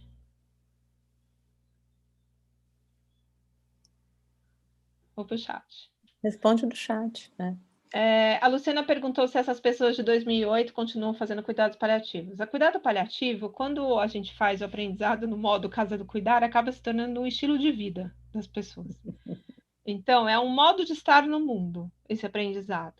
Muitas dessas pessoas conseguiram seguir o caminho dentro do cuidado paliativo durante o dia a dia de trabalho, mas que recentemente é que estão sendo reconhecidas dentro dos serviços, que era já um movimento esperado, né? O que precisa para você fazer cuidado paliativo é saber fazer e ter um paciente que precisa. Você não precisa de uma plaquinha na enfermaria. Aqui é a enfermaria de cuidado paliativo, esse é o leito de cuidado paliativo, essa aqui é a casa de cuidado paliativo. É um modo de estar no mundo, e se você está cuidando do paciente na pneumo, na cardio, na oncologia, na UTI, na assistência domiciliar, se você sabe fazer e o paciente precisa, está feita a relação. Então, existe sim continuidade. Algumas pessoas se tornaram gestoras, então elas tiveram a chance de implementar serviços de cuidados paliativos ou contratar profissionais com maior qualificação para dar seguimento naquele cuidado. e outras conseguiram na sua carreira. Tem uma hematologista que eu vi ali no grupo maravilhosa e ela tem uma visão muito boa de cuidado paliativo. Ela segue na profissão de hematologista, faz transplante de medula, cuida dos pacientes com toda a organização necessária e a complexidade que tem a hematologia, mas ela sabe orientar, indicar e, em a grande maioria dos processos, amparar os pacientes. Tem uma cirurgia também naquele grupo lá, que ela estava na faculdade, terminando a faculdade, quando ela fez o curso. Ela fez cirurgia e tá super bem na história também. Tem intensivista também, né? Tem, sim, tem. O povo... Cuidado paliativo é que nem artista, tem que ir onde o povo está. O povo está sofrendo, o paliativo está ali, não importa onde seja, né? Eu fiz essa colocação, doutora e Cris, né? A Cris eu não tive a oportunidade de conhecer pessoalmente, mas eu estava indo com quase tudo certo já para Londres agora, mas deu a pandemia, cancelamos tudo.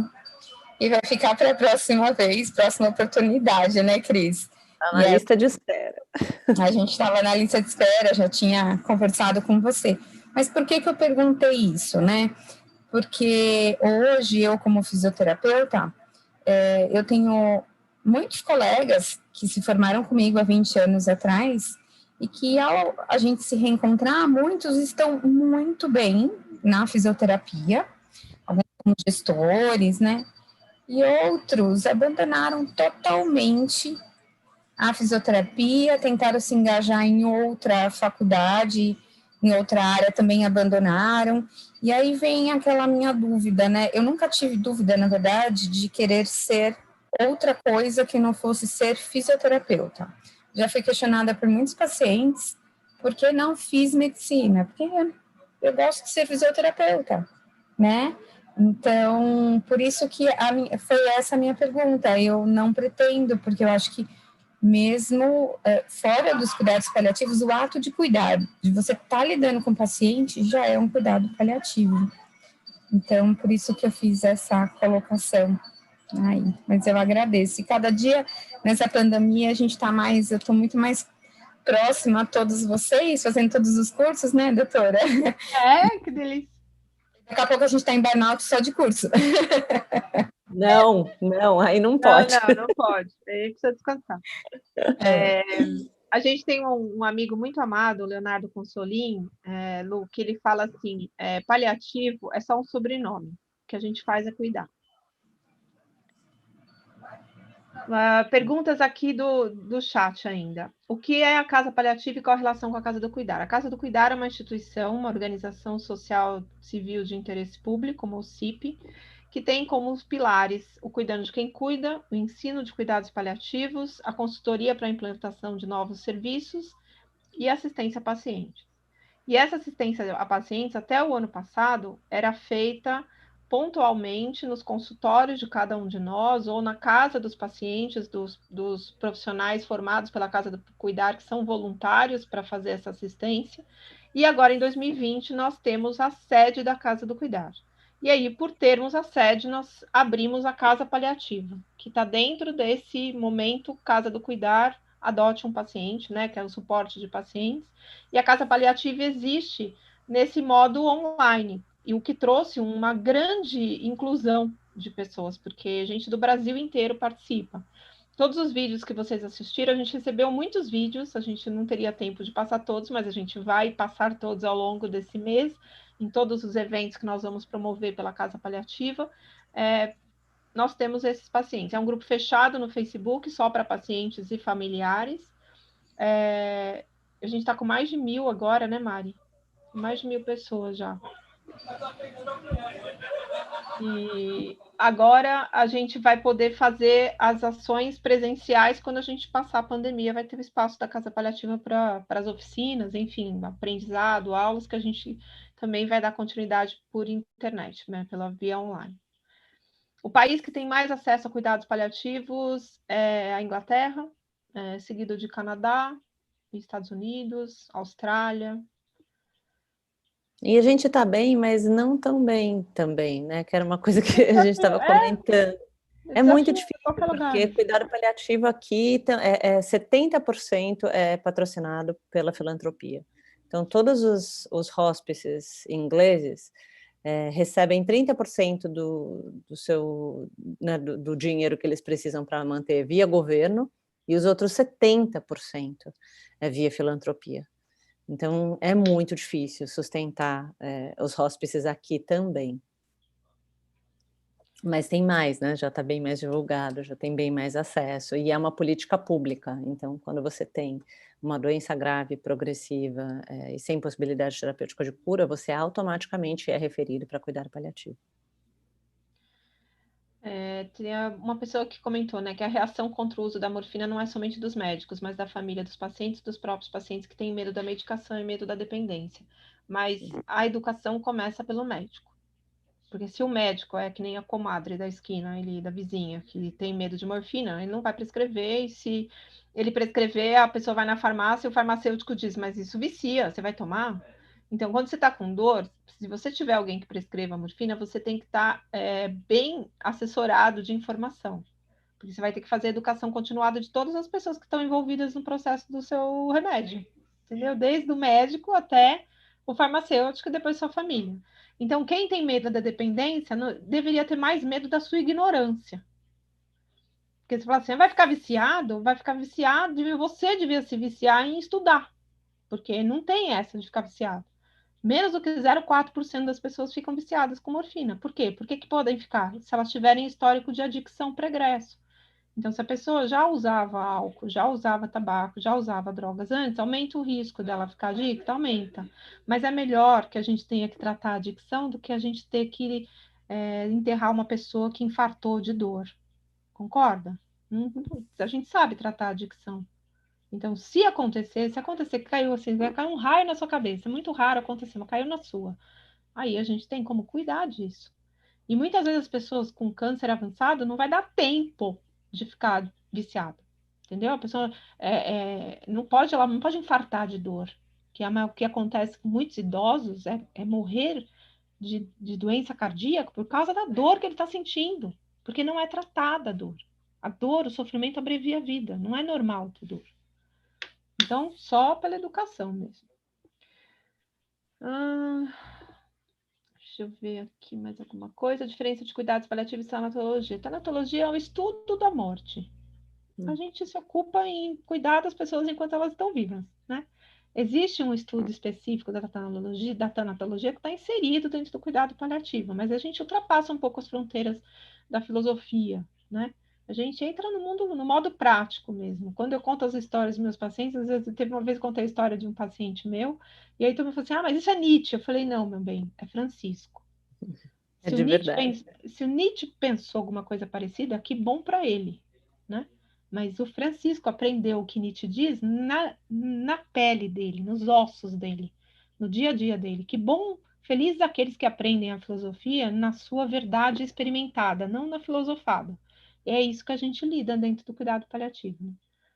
Tanatologia estuda a questão do conceito, né, da realidade da existência da morte.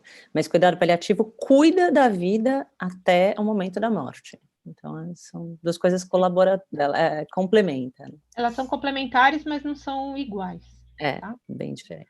Mesma coisa a pergunta aqui, é integrativo e o paliativo é a mesma coisa? Não, não é a mesma coisa, mas eles são complementares. Então, tem muita gente que quer mudar o nome de cuidado paliativo. Então, pessoas que têm problemas com a palavra paliativo também não façam o curso, porque a gente não tem vergonha de dizer que nós somos paliativistas, tá? Tô de boa. Aí vem gente e fala assim, ai, Ana, mas aí você fala que paliativista, o paciente não vem. Eu falei, azar dele. Paciência. Problema de quem não tem medo de paliativista, paciência. Eu brinco, a hora que eu entro na casa do paciente, a hora que a festa começa, eu e minha equipe. Porque a hora que a gente entra, o sofrimento diminui, a pessoa pode estar viva. Então, nós não vamos mudar o nome de cuidados paliativos, não é confortista, não é suportista, não é integralista, não somos paliativistas, tá? Cuidados integrativos, eles trabalham em cima dos propósitos das terapias complementares, que na legenda já diz, complementam o cuidado do dia a dia dessas pessoas. Tatiana diz que o sonho é ouvir um nefrologista. Tati, Eu também, mas olha, tá começando a ter, viu? Essa turma desse ano tem nefrologista. Tô vendo que o dia a gente vai dar aula disso. Ó, eu tô na turma do EAD agora e sou nefro. Então, olha aí, ó, Milena, Tatiana, muito prazer. Milena, a gente tá com muita expectativa que a gente consiga mudar o mundo da nefrologia, tá? Então, você se liga aí que... E eu, se não mudar o mundo da nefrologia, eu vou deixar o mundo da nefrologia para trás e ficar só com cuidado paliativo. Não abandone, não abandone. Nossa, faz muita dispanásia, muita, muita, muita. Então, você é parte do momento da transformação. Não tira o seu da reta, não. Vamos lá que a gente consegue mudar. Que assim seja. Aqui uma pergunta da Juliana falando qual a melhor forma de uma fonoaudióloga abordar o médico em indicação de cuidado paliativo. Você pergunta o que ele acha disso. Primeiro, escuta. Antes de abrir a boca, você escuta. Porque tem algumas vezes que vale a pena dizer alguma coisa, tem outras que não vale a pena. E aí você pode ir compondo a conversa junto com o paciente, como que ele está se sentindo, como é que ele está vivendo isso nesse momento. Aí ele vai abrir o coração para você. Aí você fortalece o paciente para ele abrir o coração com o médico dele, com a família dele. A gente às vezes trabalha nos bastidores. A gente não precisa entrar em cena e com holofotes. Às vezes a gente trabalha por outro caminho. Teve uma nutricionista aqui que falou que a família diz, mas aí vai deixar morrer de fome. Então, se você deixar a família dizer isso, é porque provavelmente aquela hora da aula que dizia sobre a diferença entre caquexia e inanição, todo mundo dormiu. Porque um paciente com câncer avançado não morre de fome, ele morre de caquexia. E a caquexia, ela é irreversível com suporte nutricional. Então, e o paciente não tem fome. Então, ele não morre de fome, ele morre de câncer. E aí, se dá trela para essa condução totalmente equivocada do caminho de pensamento, você vai dar no abismo, né? Porque se passar a sonda no paciente, ele vai morrer com a sonda. Ele não vai morrer, deixar de morrer porque se passou a sonda. E aí todo mundo passa a sonda para ficar em paz. Então, você imagina que aquele senhor que eu mostrei que estava tomando champanhe, ele poderia estar amarrado para que a nutricionista, a fono, o médico pudesse estar em paz com a consciência deles de que esse senhor não iria morrer de fome.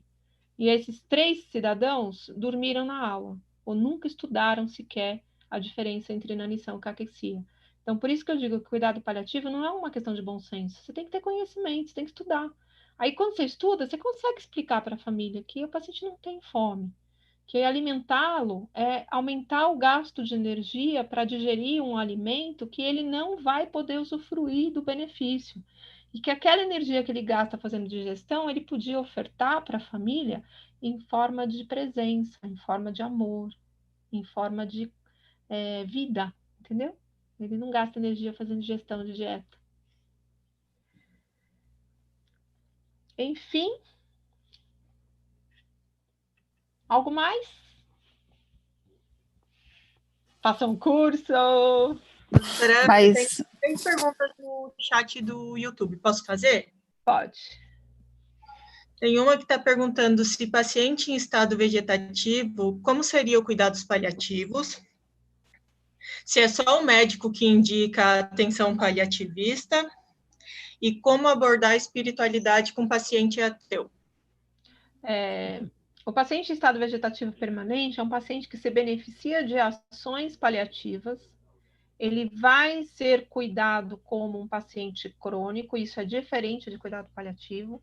Se ele tem diretivas antecipadas de vontade antes de entrar no estado vegetativo, suponha que algum dia ele tenha dito, olha, se eu ficar em estado vegetativo permanente, eu repudio qualquer ação que prolongue o meu sofrimento. Aí você pode estabelecer limites nas intervenções, sejam elas quais forem. Se não há clareza em relação a isso, o cuidado pode ser ofertado para esse paciente na proporcionalidade de benefícios. É um paciente de alta complexidade, não é algo que a gente consegue... super fácil. Não é super fácil. Então, é trabalhoso, complexo, mas se beneficia muito das ações paliativas. E também se beneficia a família, né? Porque, família, sem dúvida. Né? No caso, também pode abrir espaço para conversas que, em geral, os médicos não abrem. Então, é abrir espaço para discutir a situação, para conversar sobre isso e até para, de repente, fazer um projeto de diretiva antecipada que a família faz se não tem o do paciente, né? Então, tem bastante coisa que pode fazer. Não é só o médico que indica cuidados paliativos, todos os profissionais que têm a visão mais lúcida e clara, consciente a respeito do benefício disso, podem indicar cuidados paliativos. Numa equipe de cuidados paliativos não há uma hierarquia. A minha voz é tão importante quanto a voz da Cris, quanto a voz da Mariana, quanto a voz da Andréia, da Luciana, pode ser fisioterapeuta, pode ser psicólogo, médico, farmacêutico, assistente social.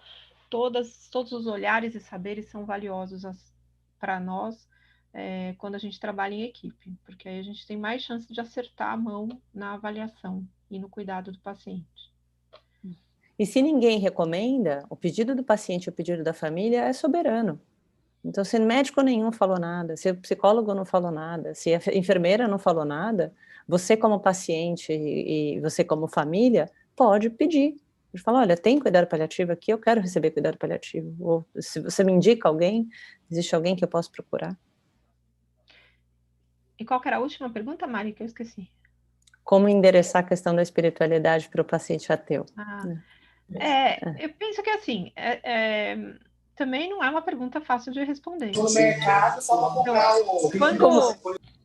Quando a gente tem o conhecimento do cuidado paliativo sobre a dimensão espiritual, a gente entende que não faz diferença nenhuma a religião que o paciente tem.